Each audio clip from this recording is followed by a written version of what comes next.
We've been talking about Matthew 24 for the new people. I don't know how many are new tonight, but I'll kind of give a little thing at the beginning so everybody knows what I'm doing. We're going verse by verse, looking at the ancient Greek and what these meanings might be in the modern Greek.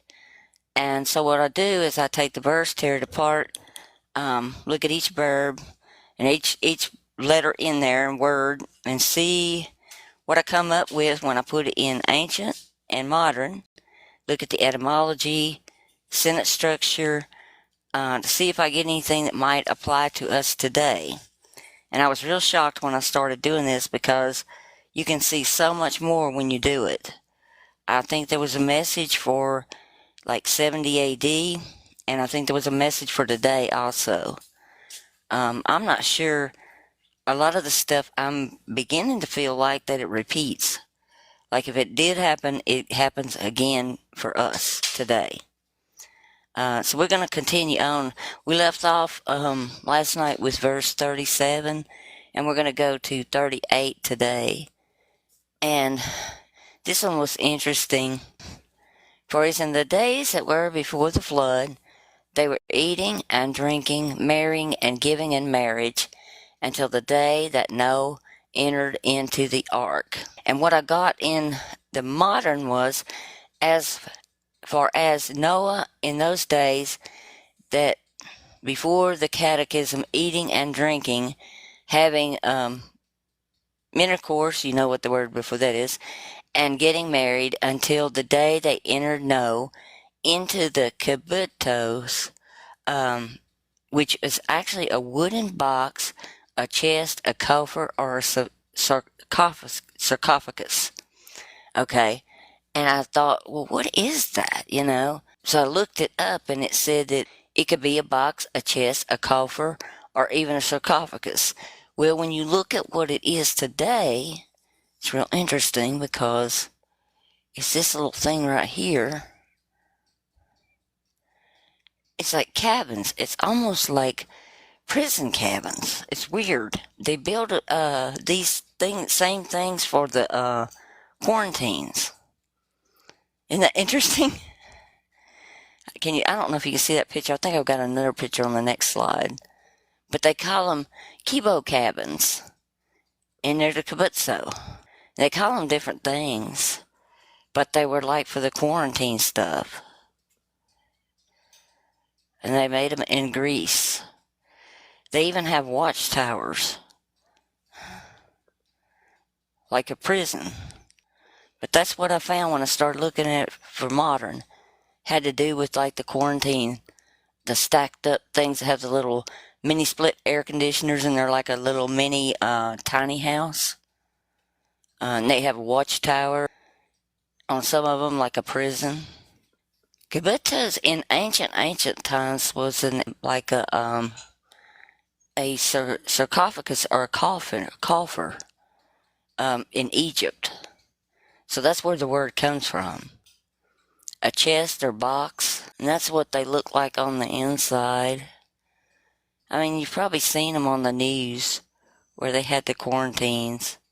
They have like a sink and a little kitchenette, and then in the resurrection, they ask him whose wife of the seven will she be? That was in Matthew 22, and for they had all married her. They were talking about the brothers, and it's like Jesus answered them, "You are deceived because you don't know the scriptures nor the power of God. For in the resurrection they are neither married nor given in marriage, but are like angels in heaven." So if that is the case, how do we have a bride of Christ? I mean, that was my big question. If nobody gets married in heaven, then how do we have a bride of Christ? And it says in Revelation 21:9, "And there came unto me one of the seven angels, and it had seven vials full of seven last plagues, and talked with me, saying, Come hither, I will show you the bride, the Lamb's wife." So who are they marrying? Well, then when we look at the the warning here in Matthew 24, it's like, as in those days which were given before the flood, they were eating and drinking, marrying and giving in marriage, until the day that Noah entered into the ship. And they didn't know until the flood came and took them all away. So will be the coming of the Son of Man. Okay? If they're neither married nor given in marriage, why do we have a marriage thing? And the drinking and eating, what about the communion? I think this had to do with that. Okay, when I looked at that in modern, the verse 38, what we have in our English today is, for as in the days that were before the flood, they were eating and drinking, marrying and giving in marriage, until the day that Noah entered into the ark. Okay. Then when I looked at it in modern, I've got, for just as it happened in the days before the flood, eaters and drinkers, fornicating and getting married, until the day Noah entered into the ark. It's pretty much, the same thing. And it's really strange because it was like the word catechism was in there. Cataclysm was in there, and I was thinking how similar that is to catechism of the Catholic Church, too, that word. So I kind of looked at the word play there, too. And in 25:1, it says, then the kingdom of heaven will be like 10 virgins who took their lamps and went out to meet the bridegroom. And I think, the bride of Christ comes from like the, started with the Catholic Church, and they had anybody that joined the church was put in goes through like the sacraments. And at the end, the little girls actually marry the church, and they wear a little wedding veil looking thing and a white dress as children. But then the nuns a lot of times take their vow and they literally marry Jesus in the church, and it's like they wear a ring, they don't get married to a man, they have a vow of chastity, they live in a convent, so you've got that marriage too. And it said, and they knew not until the catechism or flood came and lifted everyone, so it will be also the presence of the Son of Man. And that's where I found that word is being similar to the catechism of the Catholic Church, because that's a really close wordplay there. We have, in the Old Testament, we have this thing with Solomon and the gold for the end times too, which plays into this, because it says in 1 Kings 10:14, and it will come to pass a weighty scale of golden splendor. And they don't have this exactly right, because this word is actually a round loaf of bread, which comes to Solomon's division of time, 166, a round loaf of bread of splendor. They put it as just a weight of, and which is kind of like a secondary definition for that word in Hebrew, kabar, and it can mean a round loaf of bread. And interesting enough, they set up in the Catholic Church a round loaf of bread of splendor called the Eucharist. See that round thing? That is the Eucharist, and it is a round loaf of bread in the splendor of a gold holder. And this was set up exactly 666 years ago. In the 14th century, 1357, the Archbishop of New York published the Lay Folks Catechism, which is similar to that word that they use here, which included the creed, the sacraments, the two precepts of charity, the 7 capital sins, and the 7 fundamental virtues.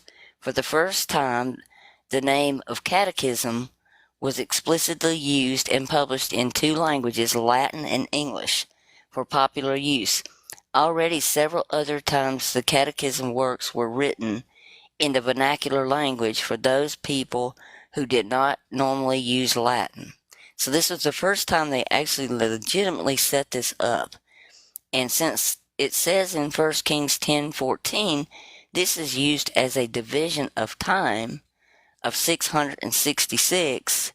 It's been exactly 666 years, people, since they did this, which is very interesting because it works word-wise to this verse. Okay, the next verse is 40. Then shall two be in the field, the one shall be taken, and the other shall be left. Okay, what I got, let's see. Then two shall be in the field or countryside. The one is received, and the other one is left, is what I got. And I looked at that pretty carefully. It said to be received meant as to be lifted up or ascended. Okay, and the one that was left meant to be sent away in Greek. Then I just went through and checked both words real carefully. I went through and pulled all the Strongs and all that, and I can't see where one or the other is, one is going to be left here and one is going to be received and taken away. And it says 41, two women will be grinding at the mill, and one will be taken and the other left. Two are true. I got two are true. In the mill, one is received and one is left, is what I got exactly. 42, watch therefore, for you know not what hour your Lord doth come. What I got was, watch therefore, since you do not know what time your master or Lord comes. Because that word can be master, Lord, kurios, or ruler will come. Then he says in 43, but know this, that if the good man of the house had known at what watch the thief would come, he would have watched and would not have suffered his house to be broken up.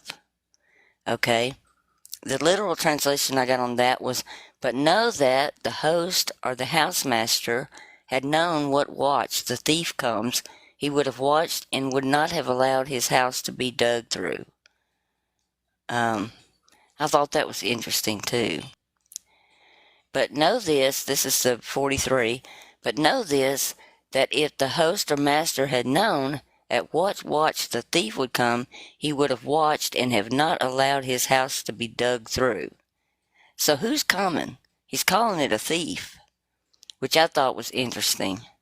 The term Son of Man is used by Jesus 80 times, and we're told as a way to refer to himself, but 32 times in Matthew, and 14 times in Mark, and 26 times in Luke, and 10 times in the quantitatively different way from the Synoptic Gospels. In these texts, Jesus is the speaker, and no one ever addresses him as the Son of Man, which I find really weird. It's like, and they've done some stuff to change things too. Like when you look at the New American Bible, the Revised Edition, in Matthew 16:27 through 28, you get, for the Son of Man will come with his angels. And when you look at the newer versions, like the Living Bible, you'll get, for I, the Son of Mankind, shall come. They've done some twisting on this. You almost literally have to go back to the Greek to see if he's talking in first person or third person. Okay, Matthew 16:27, for the Son of Man shall come in the glory of his Father with his angels, and then he shall reward every man according to his works. And what I got was, for the Son of Man intends to come with the manifested image of a deity of his Father and the angels, and then he will pay each according to his actions and practices. So I've got a future thing on that verse compared to what they had. Everything I'm telling you, you have to be real looking hard. And I'm sure I still even miss things as hard as I'm looking at it. Okay, and then Matthew 16:13. And when Jesus came into the coast of Caesarea Philippi, he asked his disciples, saying, "Whom do men say that I am, the Son of Man?" And he asked it as a question. And then when I got it, and he, Jesus, came to the division of Caesarea Philippi. He asked his disciples, "What do people call me?" People say, "It is the Son of Man." And Son of Man has a lot of different things. When I looked at it, they're very mixed on what they think it is. Man with the son's face, or man's face, a human with a man's face, or human. I mean, they come up with a lot of different definitions for it. Matthew 24:44. Getting back to that, I didn't see a whole lot of difference. It says, "Therefore, um, be ye also ready, for in such an hour ye think not the Son of Man comes." And I got, "On account of this also you be ready, for that time and hour you imagine not the Son of Man comes." And Matthew 24:45.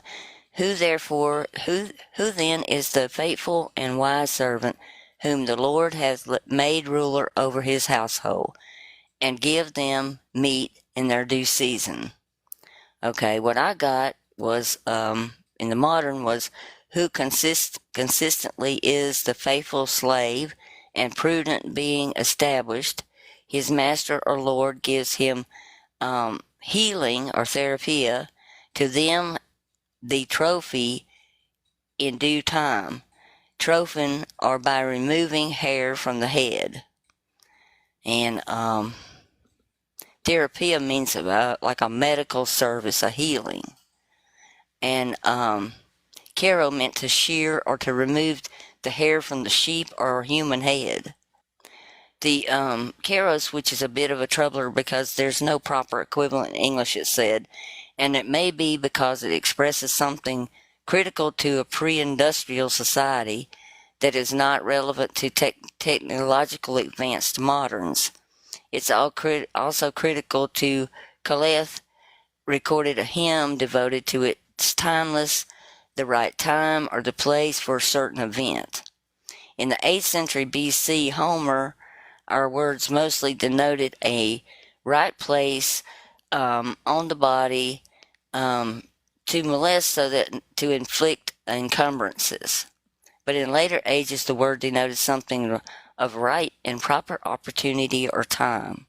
The ancients had no clocks, watches, and regarded time not as an absolute stage upon which events unfolded, but rather a series of cycles, or chronos, brought about by the interactions of things, particularly when mankind made its transition into agriculture.